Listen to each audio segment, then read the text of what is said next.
저는 고향이 제주도입니다. 중문교회 유아 세례를 받은 모태신앙인데요. 1907년 평양 대부흥 해서 그 조선 우리 장신대 이기풍 선교사님이 그 다음 해에 제주도를 와서 이제 성내 교회부터 시작해가지고 쭉 개척을 하기 시작합니다. 초기 개척한 게 이제 그 중에 저희는 지금은 서귀포 시인 중문 관광단지 있는 거기 있죠. 이제 중문교회가 이기풍 목사님이 와서 개척하신 교회인데 일제시대는 그렇게 지나갔고요. 저희 아버지는 1934년생이시고 1964년에 장로가 30살이 되셨는데 그 해에 저를 낳으셨습니다. 그래서 30살에 장로가 되셨는데 나중에 왜 신앙을 갖게 되고 장로가 되셨느냐 이렇게 저희가 들은 얘기는 결국은 제주도는 무속이 굉장히 강한 동네였잖아요. 그리고 우리 집안 형제들도 뭐 다 제사 지내고 하는데 죽을 병에 걸렸다가 무당도 안 났고 절에 가도 안 났는데 선교사 만나서 예, 죽을 병을 고쳤기 때문에 이제 앞으로의 삶은 이제 주님께 바치겠다 그래가지고 20대 나이 때 주님을 받아들이고 해서 30세의 장로가 되신 거예요. 그때는 30살의 장로가 될 수 있었던 때라 그러더라고요. 그러면서 그 후로 지금 이제 90세시죠. 40년 꼬박 중문교회 다 심호하시고 은퇴하시고 하셨습니다. 근데 이제 어릴 때 기억에 이제 가난했거든요. 전기불도 없는 데서 농사, 그때는 뭐 감귤나무들도 없을 때였으니까 정말 우리가 생각하는 시골의 농사, 저희는 뭐 거기서 전기불도 없이 컸는데 아무튼 저희는 밭에 가서 농사 짓는 거하고 교회에 가는 것밖에 없으니까 학교 가는 거랑 한 번은 학교에서 가훈이 뭐냐 이러는 거예요. 집에 써놓은 걸 못 봤거든요. 그래서 집에 와서 가훈이 뭡니까 그랬더니 하늘엔 영광 땅에는 평화래요. 그렇게 써냈더니 무슨 가훈이 이러냐고. 그러니까 우리 누가복음 2장 14절이라고 그랬더니 그래서 이제 그래서 저는 이제 그래서 제주도에서는 그냥 원장로님 아들로 저의 정체성은 그 한마디로 딱 정의가 돼 있습니다. 그래서 어렸을 때부터 들었던 이야기가 가난하니까 재산은 물려줄 게 없고 지금도 물려받을 재산은 마이너스입니다. 빚만 있지 저 상속 포기해야 되는 게 아닌가 재산은 생각할 정도인데 어렸을 때부터 나의 전 재산은 30살에 장로가 된 신앙뿐인데 다른 건 다 마음대로 해도 좋은데 절대로 이것을 버리지는 말아라. 유언이다. 어릴 때부터 그렇게 하셨기 때문에 그 후로 많은 우여곡절이 있습니다. 어떤 때는 뭐 방황도 많이 했고 지금도 마찬가지입니다만은 그래도 그게 있어 놓으니까 아버지하고 약속한 게 있고 유언은 들어야 되잖아요. 살아계시지만. 그래서 가도 멀리는 못 가더라고요. 신앙에서 벗어나려고 발버둥 쳐도 멀리 못 가고. 그래서 우리 이남 사녀인데 아무튼 6 열매 중에 하나는 하나님한테 바치고 하나는 땅에 대한 평화에 바치겠다. 근데 제가 둘째거든요. 형님이 계시는데 형님이 목회를 하시는 바람에 그다음 저는 네 마음대로 해라. 아마 형이 자기 다른 길을 갔으면 제가 지금 우리 김양지 목사님과 함께 목회를 하고 있지 않았을까. 우리 아버지 신앙은 그런 정도로 우리 집에서는 압도적이니까요. 그래서 지금 우리 형님은 이제 서울에서 부목하시다가 이제 저보다는 한참 위시니까 제주도 가서 조그만 뭐 50명이 채 안 되는 교회를 개척해서 그냥 거기서 편안하게 아주 기쁘게 목회를 하고 또 우리 부모님, 어머니, 아버지 다 90이지만 건강하신데 그래도 장남이 집 옆에 와서 작지만 교회를 개척을 해서 아들이 목사인 교회에 출석할 수 있으니까 너무 기뻐하세요. 그리고 건강하시고. 그래서 이런 식으로 뭐 큰 교회 아니면 큰 재산 이건 없지만 그래도 90세 건강하시고 지금도 노방전도 하시고 그래서 저는 제가 바라고 친구들이 부러웠고 아버지가 가난해서 어떤 데는 미웠던 그 마음과는 전혀 다른 방식으로 이게 정말 은혜로 오는구나 이런 거를 나이가 들어가면서 알게 됐습니다. 그래서 제 어린 시절은 중도부 회장하고 뭐 교회에서 거의 살다시피 했으니까 그걸 뭐라 네이티브 크리스찬이죠. 성경도 잘 알고요. 교회 문화 너무 편안하고 이런데 이제 시험에 서게 됩니다. 시험 때에 제가 고등학교 졸업하면서 그 학력고사 전국 수석을 해버렸어요.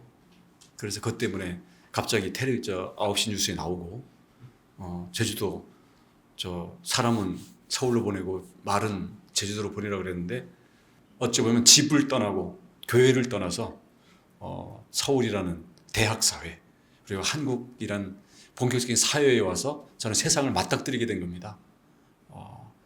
많은 일들이 있었고 많은 고민을 하게 됐는데 20대의 저를 가장 압도한 것은 당시에 군사독재이고 왜 이렇게 세상이 그냥 보통 일반 평범한 사람들이 이렇게 살기 힘든가라는 그래서 민주주의와 사회정의 너무 거창합니다만은 그런 방향으로 사회를 변화시키고 싶었어요.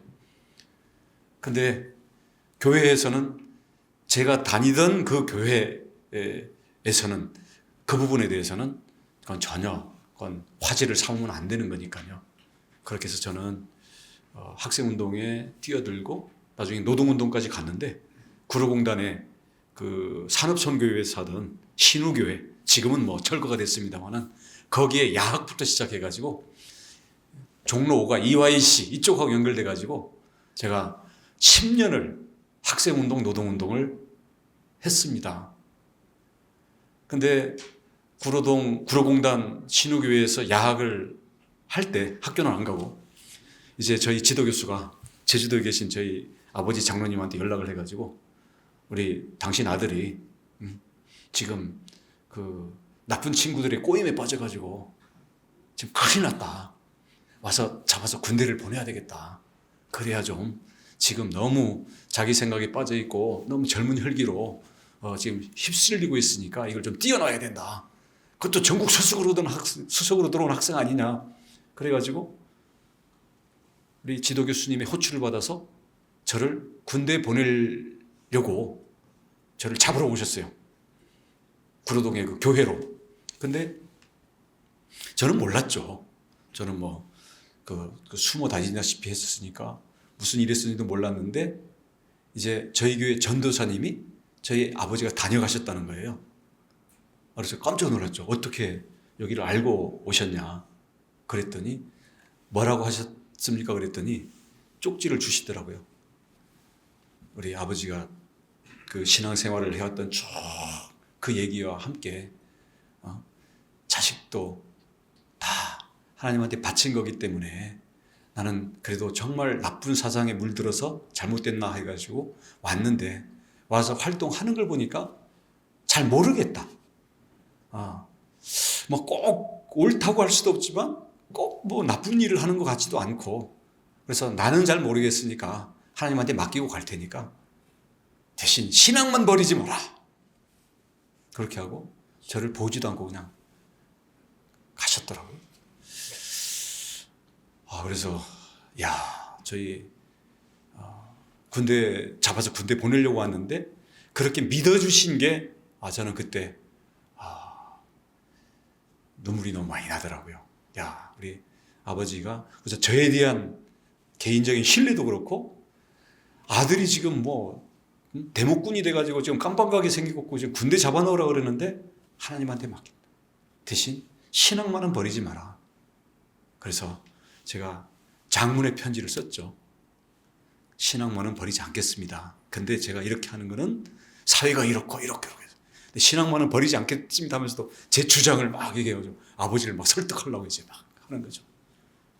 근데 이거 내가 신앙하고 잘못됐다가 아버지 좀 큰일 나겠구나 싶어가지고 겉으로는 교회도 꼬박꼬박 나가고 이렇게 하는데 사실은 속에서 제 마음속에서 그리고 내 주변에서 일어나는 일들은 그냥 앞만 보고서 정말 그 청춘의 그 폭풍과 노도라 그러죠.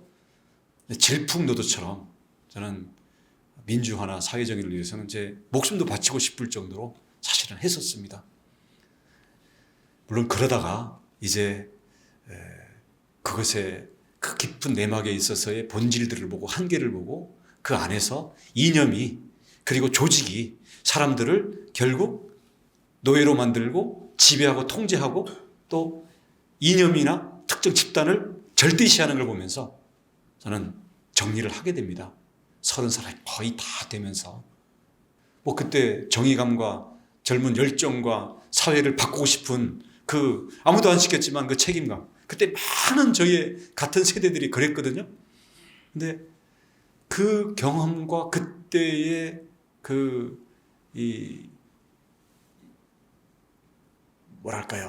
이 통찰이 있잖아요. 무엇이 그 가짜 논리이고 무엇이 저들이 겉으로 하는 것과 속에서 하는 것과 다른지 우리 국민들의 깨우침과 국민들의 심판에 의해서 이걸 정리할 수 있는지 너무 잘 보이는 거예요. 그렇게 해서 그때 좀 진보적 신학, 기독교 내에서의 어떤 사회 참여가 또 가서 부닥치는 이런 부분들에 대해서 저의 20대는 그렇게 돼 있습니다. 그러고 나서 전환을 해서 돌아왔는데요. 아까도 말씀드렸던 것처럼 저는 그 본토 크리스찬이기 때문에 그리고 문화적인 크리스찬이기 때문에 기본적으로 너무 편안한데 제가 이 모태신앙으로서 형식화되고 내가 습관화된 신앙이지 이 안에 뜨거움과 새롭게 올라오는 게 사실은 떳떳하지가 못하니까 이렇게 교회도 좀 주변으로 돌게 되더라고요. 근데 그런 과정에서 이제 사법연수원, 사법고시 봐서 검찰 생활 잠깐 하고 변호사를 거쳐서 한나라당으로 정치에 입문을 하게 됩니다. 그런 과정을 겪어오면서 정치하는 과정에서 우여곡절이 많았습니다. 근데 정치하면서 그때의 저의 신앙은요, 배달 앱 신앙? 제가 필요할 때만, 그리고 제가 죽게 생기면, 제가 선거 떨어질 것 같고 공천 못 받을 것 같으니까 새벽 기도를 저절로 나가게 되더라고요. 그리고 당에서 심각한 이 논쟁이 붙고 정치적으로 내가 감당하기 힘든 일이 생겼을 때는 목사님 찾아가게 되고 새벽 기도하게 되고 국회의원 300명 중에 기독교라고 써있는 사람이 아무리 적을 때도 한 120명씩 되거든요. 물론 기천불이라고 하는 사람은 한 200명쯤 되고요. 기독교, 천주교, 불교가 전부. 근데 제 아내는 농담인데 종교가 뭐냐 그러면 기천불원이라 그럽니다. 기독교, 천주교, 불교. 원불교가 기도하고 원희룡. 웃자고 하는 얘기죠. 근데 그렇게 있는데도 이거는 교회 갈 때 교회 가서 이거는 썬데이 크리스찬이고 사람들 앞에 가서 순서에 기도하고 이렇게 할 때 그 어떤 세리모니 속에서의 크리스찬이지 참 쉽지가 않죠. 술도 많이 먹어야 되고 그리고 어떻게 보면 가서 불교신도 가서 표도 얻어야 되고 그리고 정치라는 게 온갖 갈등을 다 모아놓은 곳이 정치거든요. 그리고 어찌 보면 온갖 싸움을 그냥 총 들지 말고 말과 표로 싸우라는 게 또 정치이기 때문에 또 이거에서 실제로 변화해 나가잖아요. 그럼 그런 갈등과 싸움의 장에서 우리가 그냥 내 개인으로는 받아들이고 얘기하기 쉬운 우리 믿음을 거기서 실천한다는 건 사실 그렇게 쉬운 건 아닌 것 같아요. 변명입니다만은. 그럼에도 불구하고 링컨이 그랬다 그러더라고요. 남북전쟁 때 이제 자기 작전 그 참모인 장군이 와서 가까 이제 남군이 이제 다 이제 전멸되고 우리가 이길 겁니다. 그래서 왜 그런데 뭐 작전을 잘 하나님이 우리 편이기 때문에 그렇습니다. 맞는 말이죠. 근데 링컨은 그래 이렇게 얘기한 게 아니라 자네 하나님이 우리 편인 게 중요한 게 아니라 우리가 하나님 편에 제대로 서 있는지가 중요한 거야. 그런 얘기가 나오잖아요. 그래서 그런 걸 보면서 우리 정치의 영역 안에도 이 믿음의 사역을 펼치는 이런 게 있을 수 있구나. 그래서 그런 부분들을 동경들을 해왔습니다. 그래서 우리 몇몇 정치인들도 외부들하고 뭐 윌버포스 모임 기도 모임 같은 것도 해보기도 하고 또 이제 천주교까지 아예 저 폭을 넓혀가지고 일치, 화해와 일치 그런 모임도 하고 그랬는데 아무튼 정치라는 그 장 속에서 이런 근본적인 저의 좀 떳떳하지 못함과 이런 내가 필요할 때만 그냥 용돈 타듯이 가서 내 에너지가 떨어지니까 당이 떨어지니까 공급받는 이런 신앙을 사실 크게 못 벗어나고 있었던 게 저의 실체입니다. 그래서 그러다 보니까 원희룡이 크리스찬인지 잘 모르시는 분이 너무 많은 게 아닌가. 이건 전부 저로 인한 요인이었던 것 같고요. 근데 이제 제가 나이도 들게 되고 제주도 지사로 가서 한 번에 계기를 맞게 됩니다. 도지사를 맡은 거기는 그 도조례로 한라산 산신제의 도지사가 재관이에요. 그래서 이게 쫙 쓰고 뭐 술 올리고 해서 뭐 배하면 절하고 하면 일어나고 이렇게 이걸 그게 아예 조례로 정해져 있는 거예요. 그래서 역대 지사님들이 다 제사를 지냈는데 저를 그렇게 해야 된다는 거예요. 근데 제가 약속한 게 있지 않습니까? 저희 아버지하고 유언으로 다른 건 몰라도 내가 아무리 그냥 개판 치고 다녀도 일단 신앙은 지킨다. 단은 못 지켜도 조금이라도 지킨다. 약속을 했기 때문에 이거를 제주도 전 도민이 보는 앞에서 제사를 한다? 그것도 한라산 산신한테? 이거는 생각해 봐야 되겠는데 그래가지고 목사님들한테 자문을 많이 구했더니 알아서 하라고.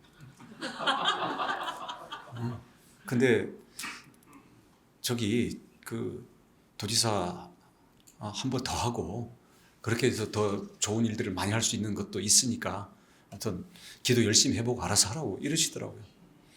근데 그때는 진짜 이거는 저희 아버지와도 이제 길을 갈 거냐 말 거냐도 갈려 있는 거고 도민들이 다 지켜보고 있는 안에서 저의 도지사 재선을 걸고 왜냐면 그때는 다 들고 일어났으니까 산신제는 종교와 신앙이 아니라 문화인데 왜 문화를 무시하느냐 이런 게 이제 이슈가 되어 있거든요.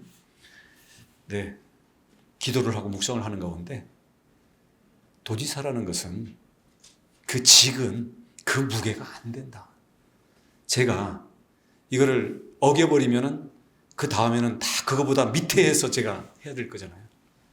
그러면 그 다음에는 자리도 의미가 없고 그런 도지사 안 하면 그만이다. 근데 가보자. 그래서 결국 제사 진행하는 순서를 부지사한테 하라고 그러고 저는 한 30m 떨어져 가지고 천막 밑에서 그냥 이렇게 지키고만 보고만 있었죠. 근데 그거를 기자가 그걸 어떻게 찍어가지고 신문에 내버린 거예요. 그 기자는 이렇게 독실한 도지사라는 취지로 기사를 낸 게 아니고 이렇게 도민을 무시하는 도지사 이렇게 했죠. 그래서 다들 주변에서도 참모들도 그렇고 종교들도 다양하니까 이거 발칵 뒤집힐 텐데 어떡할 거냐. 아니 내 신앙이고 그걸 존중받지 못하는 그런 문화라면 이 문화도 문제고 그것 때문에 표가 떨어져서 선출직이 내놔야 되는 거라면 그거는 나의 길이 아닌 것 같다. 그래서 그만두겠다 라고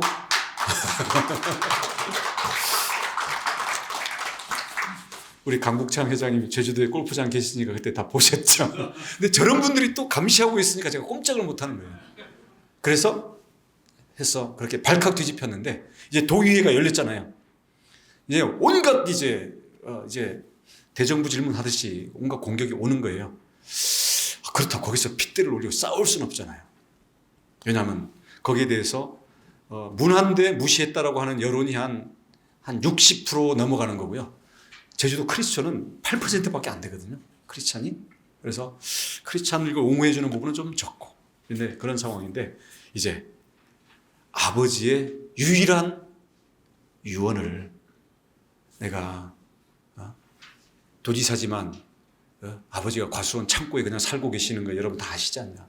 아버지의 유일한 유언인데 내가 그걸 못 지키면 도지사직을 내놓고라도 난 아버지의 유언은 내가 들어드리고 가야 된다고 생각한다. 그렇게 해서 아무튼 박수 받고 그걸로 일단 일단락이 됐습니다.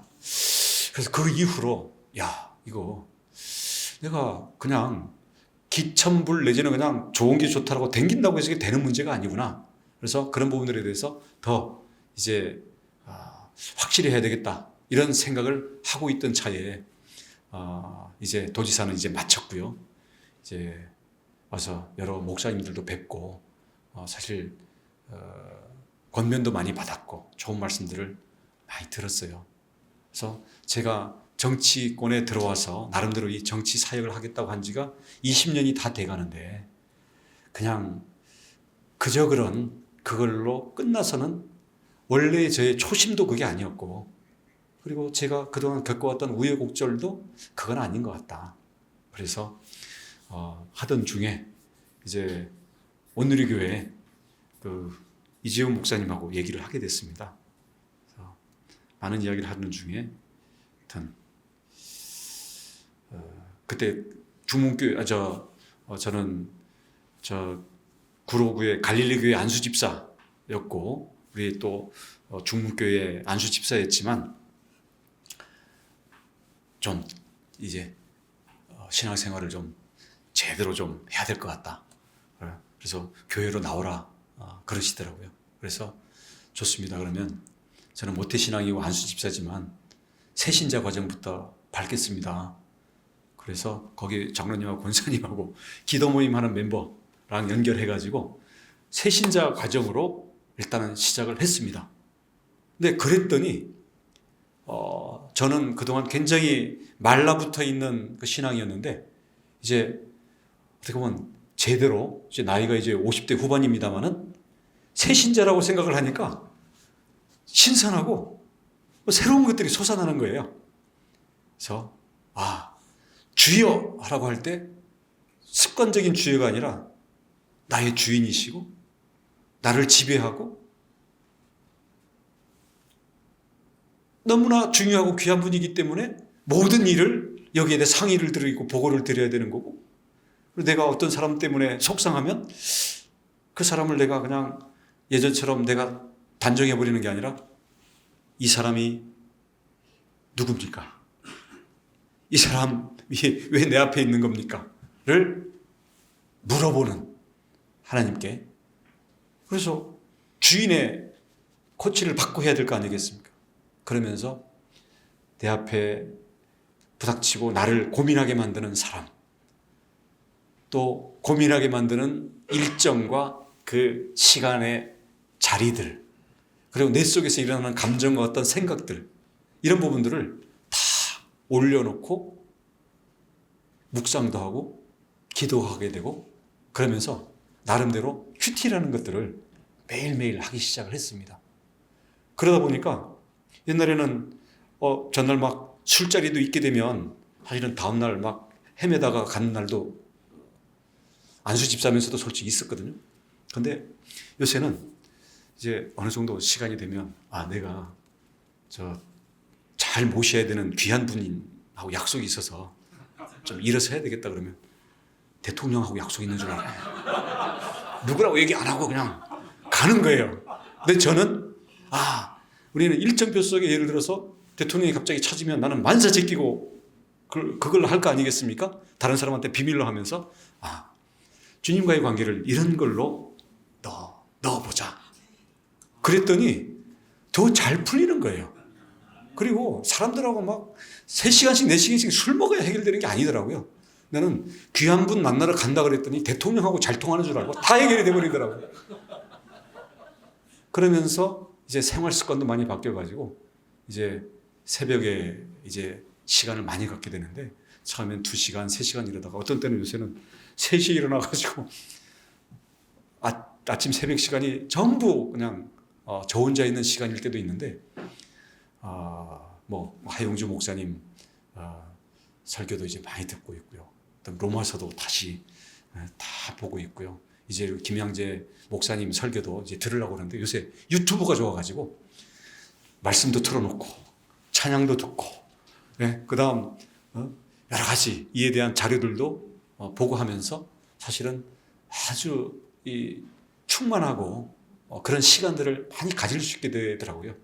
그러면서 저는 요즘 제가 어릴 때부터 당연시 했고 이런 것들을 완전히 새롭게 되새기면서 새신자로서 하루하루 그걸 새롭게 믿음을 좀 세워나가고 있습니다. 그래서 앞으로는 혼자 그냥 눈 감고 기도하고 혼자 명상하고 끝나는 게 아니라 제 앞에 닥친 모든 문제들, 그리고 제가 무엇에 우선순위를 둬야 되는지 이거를 다 기도 속에, 묵상 속에 올려놓고 이제 거기서 이제 생각 끝에 많은 것들이 많이 떠오르거든요. 근데 요즘은 고민이, 이게 하나님의 음성인가 아니면 내 생각이 자기 착각으로 지금 막 이게 둔갑을 해가지고 이게 내 생각이 나한테 막 도로 메아리쳐 오는 건가, 이런 게 좀 헷갈리는데, 그래서 이런 부분들에 대해서 이게 혼동되고 뒤죽박죽 안 되려면은 더 집중하고 더 내려놓고 하는 시간을 가져야 되지 않나, 이렇게 생각을 합니다. 어렸을 때, 그리고 또 좀 진보 신학, 또 이제 많은 이 습관적인 신앙을 통해서 왔었는데, 그리고 요즘은 자연과학 또는 뭐 여러 가지 세상의 사조들과 하다 보면 사실 우리 청년들 내지는 지식을 많이 가진 사람들은 또 많이 시험에 들게 돼 있거든요. 근데 저는 특히 어려울 때, 또는 어려우든 안 어려우든 우리가 살아나가면서 우리 내 안에서 여러 가지 욕구와 에너지들이 있지만 이 속에서 거룩한 것에 대한 정말 갈증과 욕구가 늘 있지는 않지만 계속 끊임없이 솟아나온다고 생각합니다. 그리고 모든 우리 역사든 자연이든 모든 인간사든 생각할 때는 진정한 모든 것의 근원이 있고요. 그것을 우리는 우리가 생각하는 이름으로 하나님이라고 붙여놨지만 그 본질의 근원 속에 내가 연결되어 있고, 거기를 통해서 그 생각과 그 시선과 그 마음을 제가 계속 공급받을 때, 그 영적인 차원에서 저는 그 위에 우리의 모든 감정과 말과 행동이 새롭게 만들어질 수 있다고 생각합니다. 그러니까 그런 면에서 정말 산 제사로 나의 모든 시간과 나와 관련된 내 안에서 일어나는 나의 정체성과 이 모든 것을 올려놓고, 사실 우리는 하나님 나라를 지금 동경하면서 가는 거잖아요. 그래서 그 본질이 이미 내가 그 안에 들어있고 그게 내 마음속에 들어와 있고, 그것을 선포하고 그 다음은 행동해야 된다는 것을 느끼고 있습니다. 그래서 요즘은 기도하면 그냥 묵상으로 끝나는 게 아니라 제가 선포를 하죠. 내 앞에 있던 많은 망설임들, 또는 이게 좋을까 저게 좋을까 하던 이런 것들에 대해서 어느 정도 모아지고, 그게 성경을 통해서든 아니면 말씀을 통해서든 저의 묵상을 통해서든 어느 정도 이게 그래도 하나님이 이쪽으로 하라 그러실 것 같다, 그러면 주여 순종하겠습니다. 행동하겠습니다. 저를 붙잡아 주십시오. 갑니다. 이렇게 하니까 그다음부터는 예전과는 달리 어렵고 좀 크다고 생각되는 일들이 잘 풀리고 있어요. 그래서 지난해 여름부터 저의 내면에서도 많은 변화가 있고 저의 주변에서도 많은 변화가 있고 그렇습니다. 그래서 앞으로 제가 오늘 약속도 드리고 또 부탁도 드릴 것은 앞으로 내가 무슨 길거리에서 전도지 나눠주고 이런 게 아니라 제가 저를 지배하는 이게 그리고 그걸 통해서 순종하고 행동하는 걸 통해서 우리 시대의 과제에 대해서 내가 몸을 던질 거고 우리 한국의 크리스천이 해야 될 지금 창조 질서에 반하는 아까 예를 들어서 동성애 문제부터 차별금지법 모든 문제 이런 부분에 대해서도 제가 용감하게 앞장설 거고요. 또 그렇게 연결돼서 움직이는 우리의 동역자들, 형제 자매들과 저는 이제는 공개적으로 연합해서 저도 당당하게 그 싸움을 해 나가려고 합니다.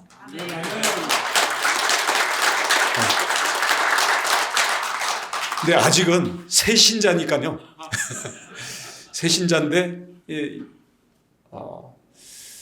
힘을 얻고 더 성숙한 신앙이 될 수 있도록 여러분께서 기도도 해주시고 또 선배들도 계시고 우리 아우들도 계시겠지만 같은 우리 믿음의 형제로서 힘을 주시고 또 와서 깨우쳐 주시고 많이 도와주시기를 부탁을 드리겠습니다. 감사합니다.